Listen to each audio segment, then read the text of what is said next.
नमस्कार दोस्तों, इस वीडियो में 2023 में यूपी पीसीएस के मेंस एग्ज़ाम जीएस पेपर 6 में जो प्रश्न पूछा गया था उसमें से कुछ 2-3 प्रश्नों का अध्ययन करेंगे। पहला प्रश्न था, उत्तर प्रदेश सरकार की एक ज़िला एक उत्पाद कार्यक्रम के अंतर्गत कौशल विकास योजना क्या है? What is the skill development scheme under one district one product programme of the government of Uttar Pradesh? तो इसमें सबसे पहले इंट्रोडक्शन में हम ये बता सकते हैं 20-30 शब्दों में कि एक ज़िला एक उत्पाद कार्यक्रम क्या है। फिर इसके अंतर्गत एक योजना है कौशल विकास योजना। तो कौशल विकास योजना क्या है, इसके क्या प्रावधान वगैरह हैं, क्या इसी रूप में दिया हुआ है। तो एक ज़िला एक उत्पाद योजना के बारे में दिया है। फिर योजना के घटक क्या हैं, कौशल विकास योजना क्या है, इसकी क्या पात्रता वगैरह दिया हुआ है 2-4 लाइन में, इसको देख लेंगे फिर ख़त्म। तो बड़ा फैक्चुअल टाइप का क्वेश्चन है ये। एक ज़िला एक उत्पाद योजना के बारे में जाने पहले 24 जनवरी 2018 को उत्तर प्रदेश दिवस के अवसर पर राज्य सरकार द्वारा इस योजना का शुभारंभ किया गया था।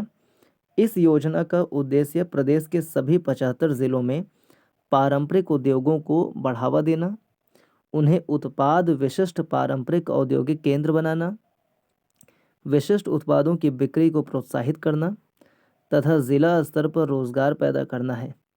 इसके साथ ही आत्मनिर्भर भारत के लक्ष्य को भी हासिल किया जा सकेगा। फिर से एक बार पढ़ लें।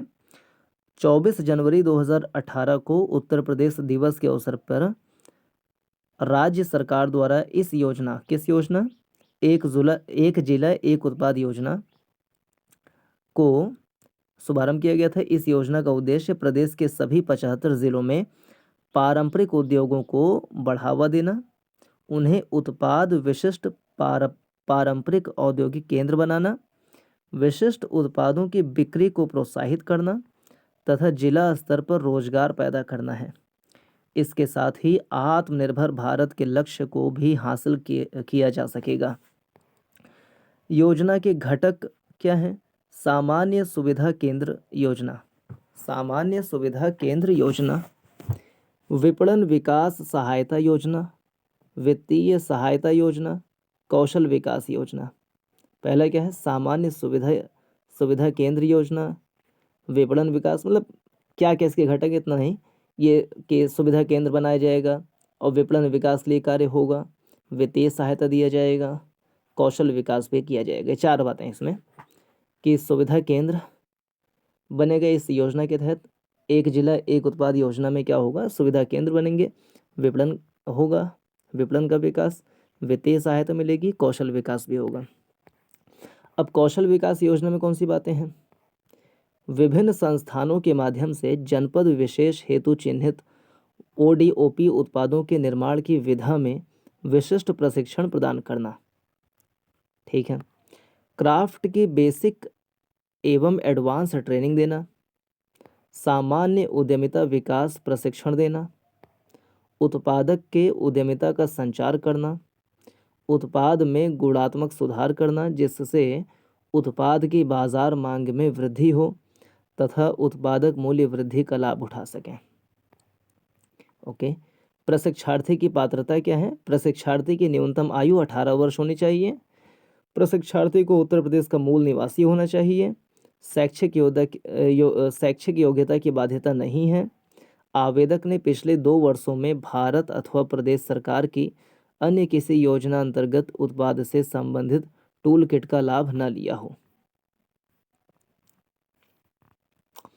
आवेदक अथवा उसके परिवार के किसी सदस्य को योजना अंतर्गत केवल एक बार ही लाभ दिया जाएगा, पति एवं पत्नी को। पात्रता मानदंडों को पूरा करने हेतु शपथ पत्र प्रस्तुत करने का प्रावधान है। स्पष्ट है कि कौशल विकास योजना के अंतर्गत प्रशिक्षण प्रदान कर ओडीओपी के उत्पादों में गुणात्मक सुधार किया जा रहा है ताकि एक प्रतिस्पर्धी इकोसिस्टम का विकास किया जा सके व उत्पादों को वैश्विक स्तर पर पहुंचाया जा सके। अगला प्रश्न, उत्तर प्रदेश में दिव्यांगजनों के सशक्तिकरण और उनके कल्याण के लिए प्रमुख योजनाएं क्या हैं?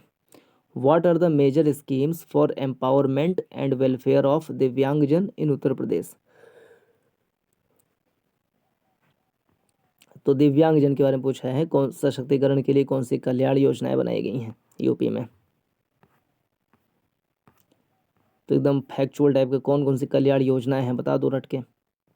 समाज में असहाय, सुविधा विहीन एवं कमजोर वित्तीय स्थिति वाले दिव्यांगजनों के सर्वांगीण विकास एवं उनके लाभ तथा सहायता के लिए बनाई गई योजनाओं के सुचारू संचालन हेतु उत्तर प्रदेश सरकार द्वारा 1995 में दिव्यांगजन सशक्तिकरण विभाग का गठन किया गया।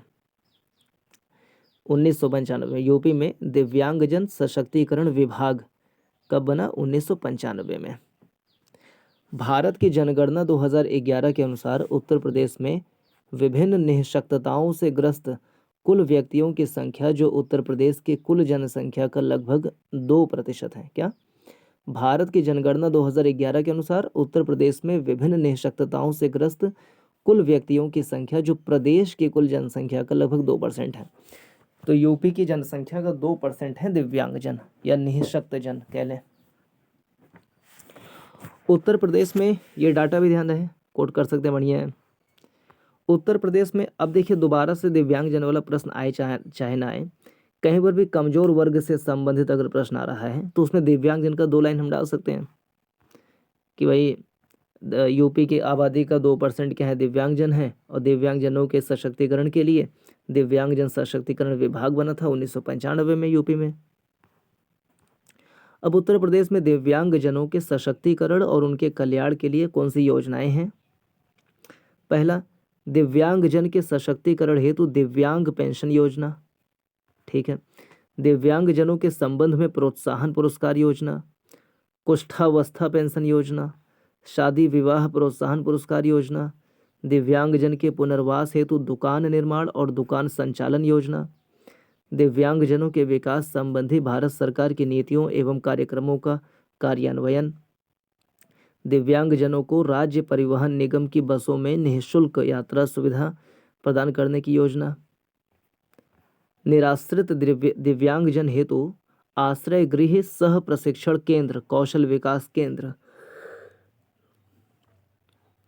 निराश्रित दिव्यांगजन हेतु आश्रय गृह सह प्रशिक्षण केंद्र कौशल विकास केंद्र, अनुदान सहायता कृत्रिम अंग सहायक उपकरण आदि, दिव्यांगजनों के संबंध में राष्ट्रीय नीति का कार्यान्वयन, दिव्यांगजन के सशक्तिकरण हेतु राज्य स्तरीय पुरस्कार, छात्र छात्राओं के लिए आवासीय छात्रावास, ब्रेल प्रेस की स्थापना एवं संचालन के साथ साथ डॉक्टर शकुंतला मिश्रा राष्ट्रीय पुनर्वास विश्वविद्यालय की स्थापना की गई, जिसका मुख्य उद्देश्य विभिन्न श्रेणी की निःशक्तता से ग्रस्त दिव्यांग छात्र छात्राओं को शैक्षिक सहायता प्रदान करना है।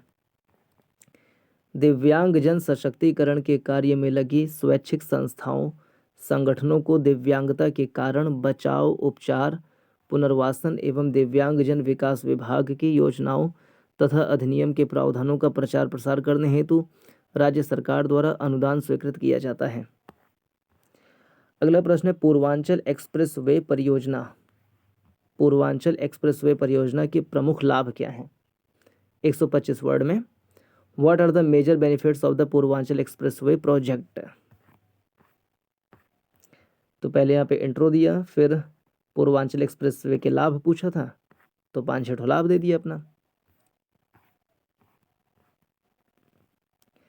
पूर्वांचल एक्सप्रेस वे दूरस्थ पूर्वी क्षेत्रों के विकास के लिए उत्तर प्रदेश सरकार ने राजधानी लखनऊ से एक और एक्सप्रेस वे तैयार किया है जो आजमगढ़ होते हुए पूर्वी क्षेत्रों से जुड़ा होगा।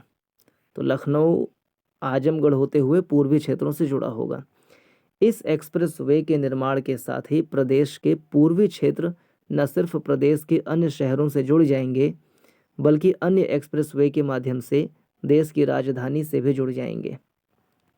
इसका आरंभ बिंदु जनपद लखनऊ के ग्राम चांदसराय NH 731 से और समाप्ति NH 19 पर ग्राम हैदरिया जनपद गाजीपुर में है। तो लखनऊ से गाजीपुर तक जाएगा ये। ऐसे मान लो मैप हल्का बना सकते हैं कि लखनऊ से गाजीपुर जा रहा है वाया आजमगढ़, ठीक। तो लखनऊ, आजमगढ़ और अंतिम में गाज़ीपुर, बीच में भी पड़ेंगे स्थान। इसमें कुल 9 ज़िले शामिल हैं, 9 ज़िले कुल इसमें शामिल हैं। अब ऐसे जो और भी एक्सप्रेस वे हैं यूपी में, चाहे गंगा एक्सप्रेस वे, बाकी पूर्वांचल एक्सप्रेस वे देख ही रहे हैं, और भी Agra Lucknow express way, Yamuna express way, जो एक्सप्रेस वे हैं प्रमुख, उनको हम देख लें, उनकी लोकेशन, मेन रूप से उनकी लोकेशन क्या है, किन प्रमुख ज़िलों से जा रही हैं, उससे जो है उस क्षेत्र में कैसे विकास होगा, क्या उसके लाभ होंगे, हम सारा ही देख लें। इंफ्रास्ट्रक्चर से कोई भी क्वेश्चन आएगा, हम पूर्वांचल एक्सप्रेसवे की बात कर सकते हैं। पूर्वी क्षेत्र जो है पिछड़ा हुआ है, उसके विकास के लिए क्या करें, तो हम उसमें पूर्वांचल एक्सप्रेसवे को कोट कर सकते हैं, है ना। तो ये सब ज्ञान जो है वो किसी और प्रश्न में भी यूज़ किया जा सकता है ना। पूर्वी क्षेत्र में ज़्यादा निर्धनता है पश्चिमी क्षेत्र की अपेक्षा, उसके लिए सरकार ने क्या किया है, ऐसे प्रश्न पूछें तो एक उसमें ये भी बता दें, पूर्वांचल एक्सप्रेसवे का विकास किया है, जो लखनऊ से गाजीपुर तक जाएगी, आजमगढ़ होते हुए 9 ज़िलों से होते हुए जाएगी, जिससे जो है वो कनेक्टिविटी में सुधार होगा। न सिर्फ राज्य की राजधानी बल्कि देश की राजधानी से भी जुड़ाव सुनिश्चित होगा। कई सारे एक्सप्रेसवे तक जो है पहुंच सुनिश्चित हो पाएगी। पूर्वी क्षेत्र में जो है कनेक्टिविटी सुधार होगा, तो इससे सामान की या लोगों की आवाजाही तीव्र गति से हो पाएगी। इससे वाणिज्य, व्यापार, लॉजिस्टिक्स, सपोर्ट, इन सब में तेजी आएगी। तो ऐसे हम बता सकते हैं। पूर्वांचल देखिए लाभ में क्या होता है, घूम फिर के वही सब चीज़ें बताएगा। पूर्वांचल एक्सप्रेसवे के लाभ, पूर्वांचल एक्सप्रेसवे के निर्माण के साथ ही प्रदेश के पूर्वी शहर प्रदेश की राजधानी के साथ साथ अन्य एक्सप्रेसवे के माध्यम से देश की राजधानी से भी जुड़ जाएंगे, जिससे पूर्वांचल के शहरों से ट्रांसपोर्ट में काफ़ी हद तक सुविधा मिल सकेगी। तो ट्रांसपोर्ट में सुविधा मिलेगी, ये बहुत अच्छा पॉइंट है, ऐसा बता सकते हैं। यह एक्सप्रेसवे वर्तमान के आगरा लखनऊ एक्सप्रेसवे और यमुना एक्सप्रेसवे से भी जुड़ जाएगा। ये पॉइंट ध्यान रहे, एक आगरा लखनऊ एक्सप्रेसवे और फिर एक यमुना एक्सप्रेसवे, उससे भी जुड़ जाएगा Purvanchal expressway. Access controlled expressway होने के कारण यह ईंधन बचत, समय बचत और प्रदूषण नियंत्रण में मदद करेगा, और साथ ही इससे दुर्घटनाएं होने के आसार भी कम हो जाएंगे। ठीक है, तो ईंधन का बचत होगा, समय का बचत होगा, प्रदूषण नियंत्रण होगा और दुर्घटनाएं कम होंगी। ये सब पॉइंट भी इम्पोर्टेंट है। इस एक्सप्रेसवे द्वारा आच्छादित क्षेत्रों को सामाजिक और आर्थिक रूप से विकसित होने में भी मदद मिलेगी। इसके साथ ही कृषि, वाणिज्य, पर्यटन, अन्य औद्योगिक विकास को भी काफ़ी प्रोत्साहन मिलेगा।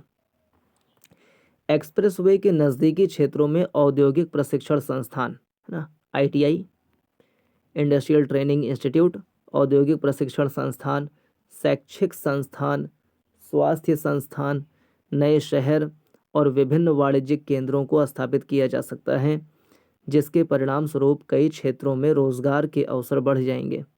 इसके अतिरिक्त प्रदेश के आर्थिक सामाजिक विकास को भी काफ़ी हद तक प्रोत्साहन मिलेगा।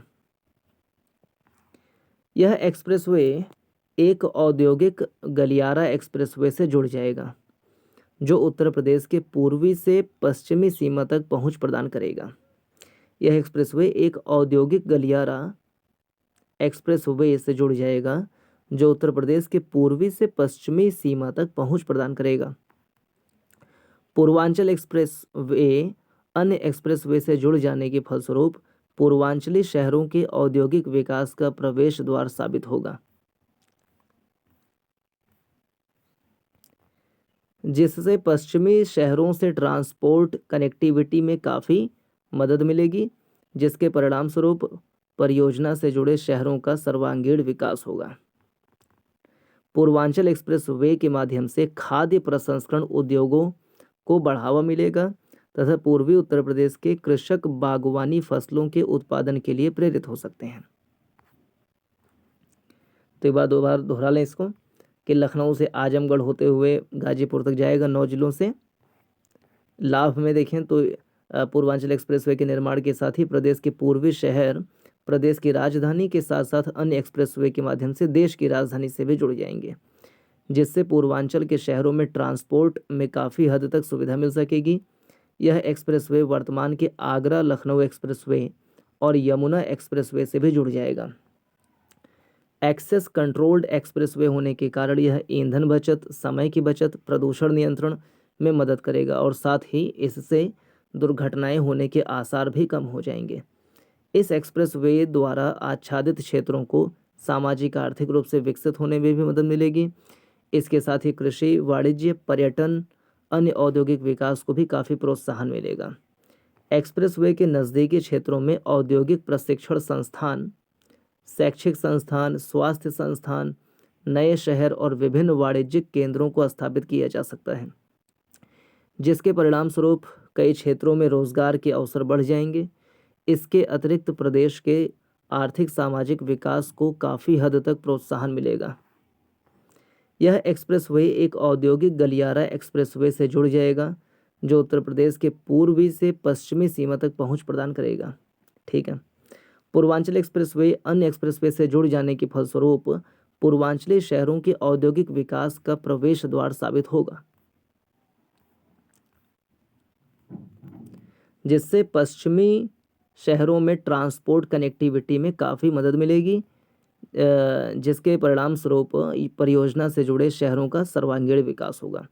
पूर्वांचल एक्सप्रेसवे के माध्यम से खाद्य प्रसंस्करण उद्योग को बढ़ावा मिलेगा तथा पूर्वी उत्तर प्रदेश के कृषक बागवानी फसलों के उत्पादन के लिए प्रेरित हो सकेंगे।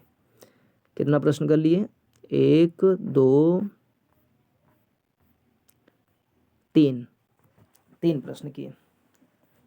जो है एक प्रश्न और करते हैं। ये 2023-24 के बजट में बुनियादी ढांचे के सुधार के लिए क्या प्रावधान किए गए थे? तो अभी जो 2025-26 का डाटा होगा बजट यूपी का, उसको ध्यान से पढ़ना पड़ेगा। तो 2025-26 के बजट में क्या बुनियादी ढांचा पे क्या खर्च किया गया है और भी क्या प्रावधान किए गए, वो सारा कुछ पढ़ लिया जाएगा। ये करंट का क्वेश्चन है। अगला प्रश्न, उत्तर प्रदेश सरकार ने राज्य में निवेश आकर्षित करने के लिए हाल ही में क्या पहलें की हैं? What recent initiatives has the government of Uttar Pradesh undertaken to attract investment in the state? तो सबसे पहले तो बता सकते हैं कि निवेश क्या होता है ना? निवेश क्या होता है, कितने प्रकार का होता है, उसके क्या लाभ वगैरह हैं, थोड़ा इंट्रो दे दिए, फ्लो डायग्राम बना करके। फिर बता दिए कि यूपी गवर्नमेंट जो है क्या प्रयास कर रही है। अंत में 2-3 चैलेंज बता करके उपाय बता देंगे। इसमें कैसे दिया हुआ है, पहले कुछ इंट्रोडक्शन दिया है, फिर निवेश आकर्षित करने के लिए क्या पहलें की गई हैं सरकार के द्वारा।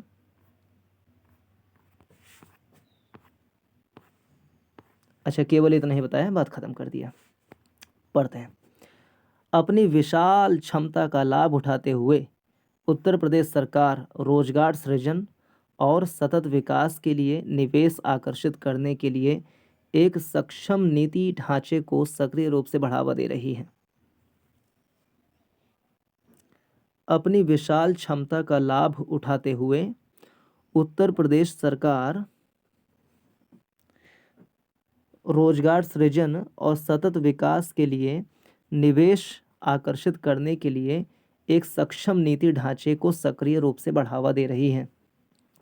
क्षेत्रीय नीतियों के साथ राज्य का लक्ष्य उद्यमिता और नवाचार को बढ़ावा देते हुए मेक इन इंडिया को बढ़ावा देना है। उत्तर प्रदेश सरकार द्वारा राज्य में निवेश आकर्षित करने के लिए हाल ही में किए गए पहलें क्या हैं? UP global investor summit 2023, Uttar Pradesh पर्यटन नीति 2022। ये सन 1 अगर ना भी याद रहे तो कोई बात नहीं, इतना सन कौन याद कर पाएगा, 2-4 सन याद रहे तो कोई बात नहीं। ये थीम पता रहे कि मतलब पहला निवेश आकर्षित करने के लिए गवर्नमेंट क्या कर रही है। यूपी ग्लोबल इन्वेस्टर समिट जैसे प्रोग्राम कर रही है। उत्तर प्रदेश पर्यटन नीति 2022 लाई, उत्तर प्रदेश फिल्म नीति लाई, उत्तर प्रदेश खाद्य प्रसंस्करण उद्योग नीति, तो खाद्य प्रसंस्करण को बढ़ावा मिलेगा, तो इसके लिए जो है नीतियाँ सरकार लेकर के आई हैं, निवेश आकर्षित होगा। उत्तर प्रदेश के औद्योगिक निवेश और रोजगार प्रोत्साहन कार्यक्रम, उत्तर प्रदेश कृषि निर्यात नीति भी लाया गया, उत्तर प्रदेश जैव ऊर्जा उद्यम प्रोत्साहन कार्यक्रम, उत्तर प्रदेश डाटा सेंटर नीति 2021, उत्तर प्रदेश इलेक्ट्रॉनिक्स विनिर्माण नीति, अभी हम कह सकते हैं Uttar Pradesh semi conductor policy. फिर रक्षा गलियारा जो चीज़ें सब निवेश आकर्षित करने के लिए पहले हैं। उत्तर प्रदेश खेल नीति, उत्तर प्रदेश नागरिक उड्डयन प्रोत्साहन योजना मतलब नीति, उत्तर प्रदेश सौर ऊर्जा नीति, उत्तर प्रदेश वेयर हाउसिंग एवं लॉजिस्टिक्स नीति। इसके अलावा सरकार ने यूपी में निवेश आकर्षित करने के लिए 18 शहरों में तकनीकी बुनियादी ढांचा तैनात करने के लिए सेफ सिटी परियोजना का रोड मैप तैयार किया है। राज्य में अधिकतम निवेश आकर्षित करने की एक अनूठी पहल में उत्तर प्रदेश सरकार कई जिलों में निजी औद्योगिक पार्क विकसित करने की तैयारी कर रही है। निजी औद्योगिक पार्क पीपीपी मॉडल पर बनाए जाने वाले औद्योगिक पार्कों से राज्य में निर्यात को बढ़ावा मिलेगा। राज्य भर के सभी पुलिस स्टेशनों में सीसीटीवी कैमरे लगाए जाने की आवश्यकता पर बल दिया जा रहा है। इससे भी निवेश आकर्षित होगा। सुरक्षा जो है, सुरक्षा व्यवस्था अगर बढ़ी रहेगी तो निवेश आकर्षित होगा। हम इसी में ये भी मेंशन कर सकते हैं कि यूपी गवर्नमेंट जो है कई सारे जो एक्सप्रेस वे इसके निर्माण पे बल दे रही है। जब कनेक्टिविटी बेहतर होगा तो उससे भी निवेश आकर्षित होगा ही। एक्सप्रेस वे के उदाहरण दे दें, Yamuna express way, Ganga express way, Purvanchal express way, फिर आगरा लखनऊ एक्सप्रेस वे, ऐसे करके गोरखपुर लिंक एक्सप्रेस वे, ये सब उदाहरण हम दे सकते हैं। तो निवेश आकर्षित करने के लिए ये भी पहल है। फिर हम ये भी बता सकते हैं कि वन डिस्ट्रिक्ट वन प्रोडक्ट के तहत जो है इसमें भी सरकार बहुत सारे प्रोग्राम ला रही है। इससे भी निवेश जो हैं वो आ सकते हैं। उत्तर प्रदेश हाल ही में निर्यात तथा स्टार्टअप की संख्या में वृद्धि निवेशकों के लिए प्रचुर संभावनाएं प्रदर्शित करती हैं। तो ये 4 प्रश्न हम पढ़ें, बाकी सारा पढ़ेंगे नेक्स्ट वीडियो में। नमस्कार, जय हिंद।